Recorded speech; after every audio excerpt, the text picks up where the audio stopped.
Hey Pete slash Sparrows slash mainly Pete. Here's a quick little video just talking about the mesh bag of balls a little bit more. So this is what I decided to land on for my settled rows. I think the one thing that I wasn't 100% happy with was the force bag with the pieces of paper, and I thought it was great. But I thought there was something a bit seedy about pieces of paper, and sort of I wanted to do something that seems a lot more fair. And obviously I had the idea of sort of like lottery balls, and rather than sort of the raffle tickety thing, which is what the previous one felt like. And I thought this is quite fair, and so I decided to try this, and it worked, which is cool. So this is obviously the mesh force bag. It's actually the mesh force bag is actually a three-way force bag, and what I've done is in the outer pocket I've put probably about 100 random numbered balls.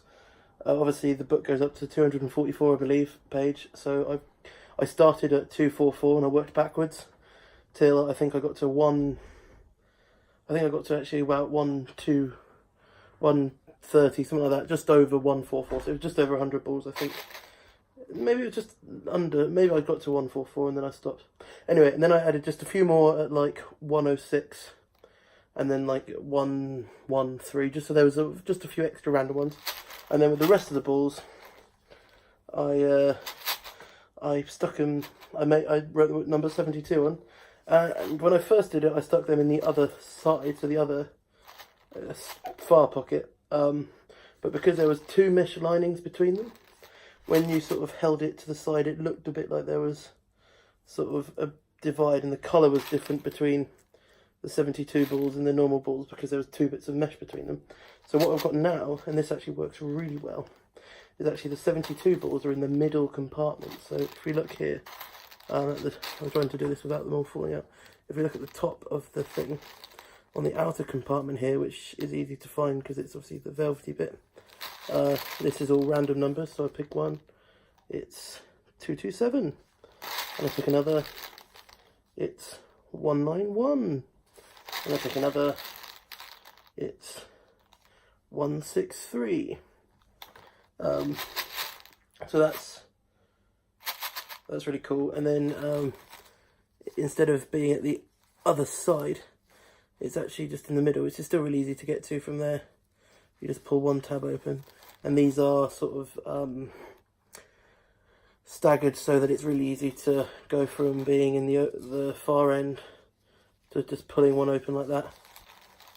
And that's now in the middle pocket. And so when they reach in, they feel a load of balls, and they actually end up picking, oh, I wonder what number this is. Oh, look at that. Number 72. Let's try again. Oh, it's a number 72. Try again.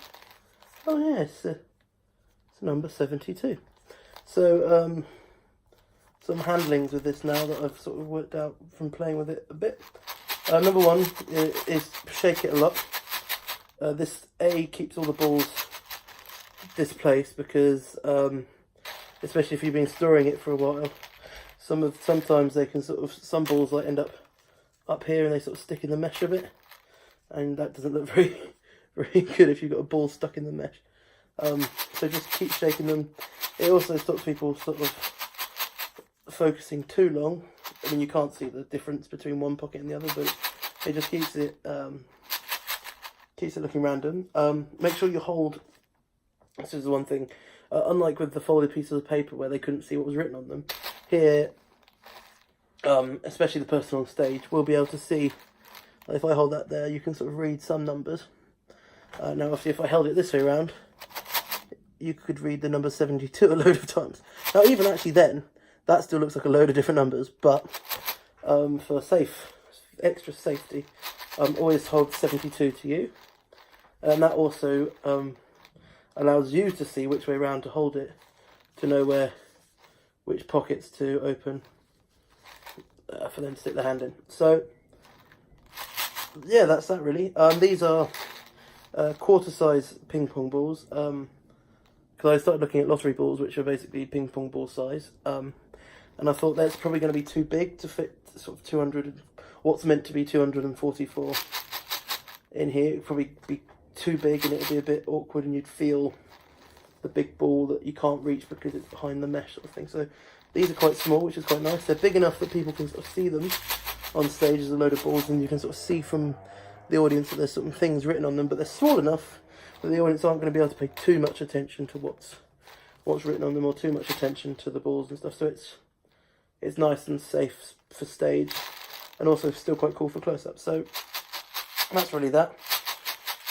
It does look cool. It looks so fair. Don't know really what else to say. Yeah, it took quite a while to write these down, but it was fun. Just got to get your Sharpie out. I recommend blowing on them after you've written on them before you stick them in the bag so they don't smudge. I lost about 4 balls to smudging, so apart from that, yeah, there we go. The new change to the Settled Rose routine. The one dodgy, I guess dodgy area, which isn't that dodgy, is if you look at it from the side, in a certain light quite close, you can kind of see the sort of mesh partition a little bit. But like on stage with the lights, when I'm shaking that, you're not going to see it. And so obviously the handling for this is very similar to the handling for the plastic one, but it's a little bit easier actually because this isn't so rigid.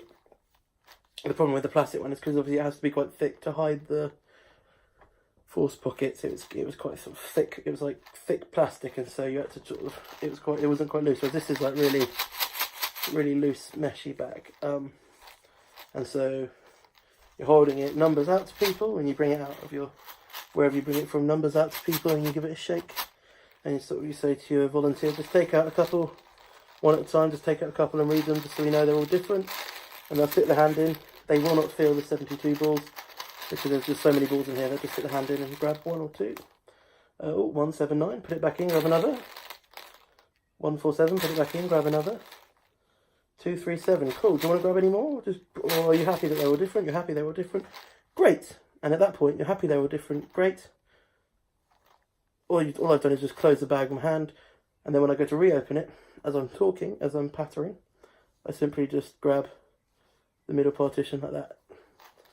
So it's you happy with that they're all different? You want to grab another? You want to grab another one? Sure, go grab a look. Have a look. What's that one? That is 173. Okay, cool. You happy they were different? Fabulous. Okay, so now comes the selection part. Now obviously, I don't want you to be influenced anyway by what you can see in the bag, and I don't want the audience to think that you're in on it. So obviously, just sort of look away, stick your hand in, and randomly grab one ball from the bag. It's a bit like a lottery, isn't it? And the lotto ball is, and they grab it, and what's that? 72. 72. Okay, 72. So turn to page 72. In your romance novel, have a look. Is it 72 on the left or the right side? And then you just carry on with the routine. So there we go. That is a new adaptation to the Settled Rose routine. Now, as we're talking about Sven pads, I still haven't settled. Lol. I still haven't settled on which Sven pad I want to use for this when I do my show, my big show. Because they're all so great and they could all work so perfectly for it. I don't know which one I prefer. And I think I'm going to go for the book style wire bound Sven pad, which I haven't actually bought yet. I've got a KOD flip wire bound one, which I bought at Blackpool, which was really cool. But now Brett's released a sideways wire bound one, which looks just like a wire bound notepad, which is kind of what I want it to look like. But I might get the journal Sven pad instead. Or obviously the best one would be what's called the I think they call it the Folio, which is a really rare Sven pad. I think it's the Moleskine book, and they actually get genuine Moleskine notebooks and craft the pages themselves, which is why they don't sell them that much, and when they do, they're quite expensive. But if I got my hands on one of those look really cool because they just look like a little Moleskine journal. By the way, I'm probably going to go for a journal-y type one because I just want it to look like a book of stuff I've written about people that I can then give to a spectator to hold. Because obviously the one issue with the flip one is that it's great if you're holding it, but if you want the spectator to hold it, it doesn't open all the way because obviously the pages are joined together at the top to keep them lined up, and also they're quite likely because of gravity, if they're holding the pages up, for some of the pages to slip and to see other stuff. So I just want that journal version to hand to the spectator, just so I've got that confidence that if they hold it open on that page, it's not going to flip anywhere. But yeah, there we go. Hope this was helpful.